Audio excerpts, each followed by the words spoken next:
Hi friends, मैं ताहिर मंसूरी अपने YouTube channel ज्ञान क्लासेस में आपका स्वागत करता हूं। आज हम कक्षा 11वीं विषय व्यवसाय अध्ययन के प्रश्न बैंक के वस्तुनिष्ठ प्रश्नों को हल करेंगे। तो आइए शुरू करते हैं। ये व्यवसाय अध्ययन का ब्लूप्रिंट दिया गया है, इसे आप अच्छे से देख लें। तो अध्याय 1 कक्षा 11वीं व्यवसाय अध्ययन का वस्तुनिष्ठ प्रश्नों को हल करेंगे। तो प्रश्न क्रमांक 1 है, सही विकल्प चुनिए। पहला है निम्नलिखित में से आर्थिक क्रिया नहीं है, तो बा आंसर इसका होगा अध्यापक का घर पर अपने बच्चों को पढ़ाना। दूसरा है मानसिक श्रम विशेषता है, ये इसका दा आंसर होगा पेशा। तीसरा है व्यावसायिक जोखिम उत्पन्न होने का कारण है, तो आ आंसर है अनिश्चितताएं। चौथा है व्यापार की सहायक क्रिया नहीं है, तो खनन इसका आंसर होगा। पांचवा है प्राकृतिक संसाधनों का उपयोग करके उद्योगों को कच्चा माल उपलब्ध कराया जाता है, ये द्वितीयक उद्योग के अंतर्गत आएगा। प्रश्न क्रमांक 2 है, रिक्त स्थानों की पूर्ति कीजिए। इसमें पहला है पैसे के लिए विशिष्ट ज्ञान, यहाँ ज्ञान की आवश्यकता होती तो ज्ञान इसका आंसर है। दूसरा मुर्गी पालन पशुपालन प्राथमिक उद्योग है। तीसरा वस्तुओं को सुरक्षित रखने के लिए भंडारण का प्रयोग किया जाता है। चौथा कर्मचारियों की बेईमानी विशुद्ध जोखिम है। और पांचवा लाभ जो है साहसी का प्रतिफल होता है। प्रश्न क्रमांक 3 सत्य असत्य बताइए। तो पहला है कॉलेज की क्रिकेट टीम द्वारा टूर्नामेंट में भाग लेना व्यवसाय है, ये असत्य है। दूसरा अधिकतम लाभ कमाना व्यवसाय का एकमात्र उद्देश्य है, ये सत्य है। तीसरा रोजगार में पूंजी की आवश्यकता नहीं होती, ये सत्य है। चौथा वस्तुओं के क्रय विक्रय को उद्योग कहते हैं, ये असत्य है। पांचवा व्यवसाय समाज का अनिवार्य अंग है, ये सत्य है। प्रश्न क्रमांक 4 सही जोड़ी बनाइए। तो पहला अनुबंध है, उसका सा आंसर है रोजगार। दूसरा वित्तीय संस्थाएं, इसका दा आंसर है तृतीय उद्योग एवं सेवाएं। तीसरा है शिक्षक द्वारा अपने बच्चे को पढ़ाया जाना, इसका अनार्थिक क्रिया आएगा, ई आंसर है। चौथा शिक्षक द्वारा स्कूल में पढ़ाना, ये आ आंसर है आर्थिक क्रिया। और पांचवा हित हस्तांतरण जो है वो व्यवसाय के अंतर्गत आता है। प्रश्न क्रमांक 5 एक वाक्य में उत्तर दीजिए। पहला है व्यक्ति जो सेवाएं देकर आय प्राप्त करता है कहलाता है, इसका आंसर आप देख लें रोजगार आएगा वैसे। दूसरा पर्यावरण सुधार व्यवसाय का कौन सा उद्देश्य है, इसे आप कमेंट्स कर हमें बताएंगे। तीसरा रेल लाइन निर्माण किस उद्योग के अंतर्गत आता है, तो ये रचनात्मक उद्योग के अंतर्गत आएगा। चौथा किस आर्थिक क्रिया में कोई जोखिम नहीं होता है, तो ये अनार्थिक क्रिया में कोई जोखिम नहीं होता है। पांचवा तेल शोधक कारखाने किस उद्योग की श्रेणी में आते हैं, तो ये प्राथमिक उद्योग के अंतर्गत आते हैं। अध्याय 2 व्यवसायिक संगठन के स्वरूप के प्रश्नों को हल करेंगे। अब प्रश्न क्रमांक 1 है सत्य असत्य बताइए। पहला है एकाकी व्यापार में जोखिम तत्व नहीं होता, ये असत्य है। दूसरा साझेदारी फर्म का पंजीयन ऐच्छिक होता है, ये सत्य है। सहकारी समितियों के अंश अहस्तांतरणीय होते हैं, ये आप हमें कमेंट्स करके बताएंगे। चौथा एक सार्वजनिक कंपनी के अंशों का हस्तांतरण नहीं हो सकता है, ये असत्य है।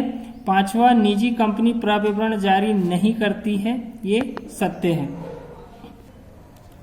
प्रश्न क्रमांक 2 रिक्त स्थानों की पूर्ति कीजिए। पहला है कंपनी की अधिकृत पूंजी के भाग को अधिकृत कहते हैं। साझेदारी, दूसरा जो है साझेदारी फर्म में सदस्यों की न्यूनतम संख्या 2 होनी चाहिए। तीसरा एकाकी व्यवसायी का उत्तरदायित्व असीमित होता है। चौथा संयुक्त हिंदू परिवार व्यवसाय में पूंजी का मुख्य स्रोत उत्तराधिकार में मिली होती है। पांचवा सहकारी समिति के बही खातों की जांच, इसका आंसर आप हमें कमेंट्स करके बताएंगे। प्रश्न क्रमांक 3 सही जोड़ी बनाइए। तो पहला है दाएं भाग प्रणाली, इसका पश्चिम बंगाल आंसर है। दूसरा है मिताक्षर प्रणाली जो है वो शेष भारत में पाई जाती है। तीसरा साझेदारी अधिनियम 1932 के द्वारा लागू होता है। चौथा सहकारिता अधिनियम जो है 1912 में लागू हुआ है। और सार्वमुद्रा कंपनी इसका आंसर होगा। इकाई 3 निजी सार्वजनिक उपक्रम एवं भूमंडलीय उपकरण। प्रश्न क्रमांक 1 सही विकल्प चुनिए।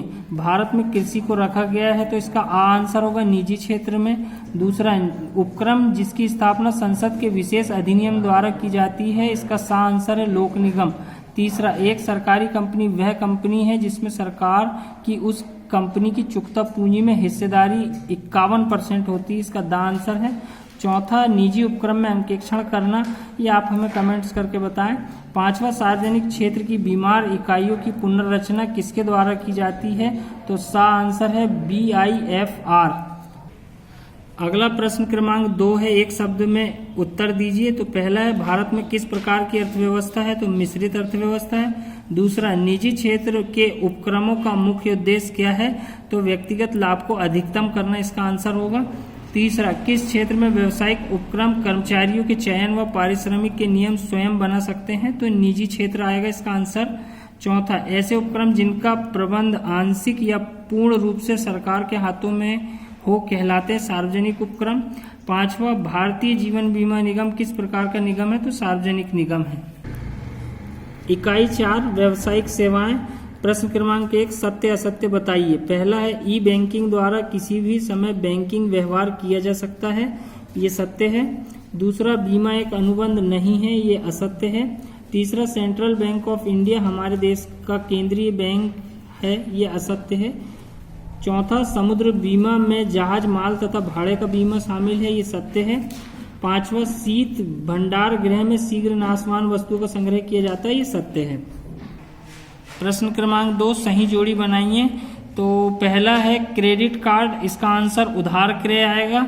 दूसरा, बंधक भंडार गृह है, इसका आंसर है बंदरगाह। तीसरा है सुरक्षित और विनियोग जीवन बीमा, इसका आंसर है अधिविकर्ष, इसका आंसर चालू खाता है। और पांचवा, क्षतिपूर्ति अनुबंध जो है वो अग्नि बीमा का किया जाता है। इकाई 5, व्यवसाय की उभरती पद्धति। इसका प्रश्न क्रमांक 1, सही विकल्प चुनिए। इसका पहला है ई कॉमर्स है, तो इसका दा आंसर होगा इलेक्ट्रॉनिक कॉमर्स। दूसरा, ई कॉमर्स में भुगतान होता है, सा आंसर है क्रेडिट और डेबिट कार्ड से। तीसरा है B2B, तो इसका सा आंसर व्यवसाय से व्यवसाय। चौथा है ई कॉमर्स का जन्म हुआ है 1990 में। पांचवा है ई कॉमर्स से व्यवसाय का क्षेत्र हो गया है विश्वव्यापी। प्रश्न क्रमांक 2, रिक्त स्थानों की पूर्ति कीजिए। पहला है, ऑनलाइन व्यवसाय में जब दोनों पक्ष, तो इसका आंसर आप हमें कमेंट्स करके बताइए। दूसरा, ई कॉमर्स में कागजी कार्य नहीं रहता है। तीसरा है B2B, व्यापार व्यवसाय से व्यापार है, इस पे व्यवसाय आएगा। चौथा है ई कॉमर्स, इसमें आप कमेंट्स करेंगे लेकिन इसका आंसर व्यापार का अंग होना चाहिए। पांचवा, C2C, ग्राहक से ग्राहक का व्यापार है। वीडियो पसंद आए तो लाइक करें, कमेंट्स करें और शेयर जरूर करें। धन्यवाद। ऐसा करने से मुझे बहुत अच्छा लगेगा। धन्यवाद।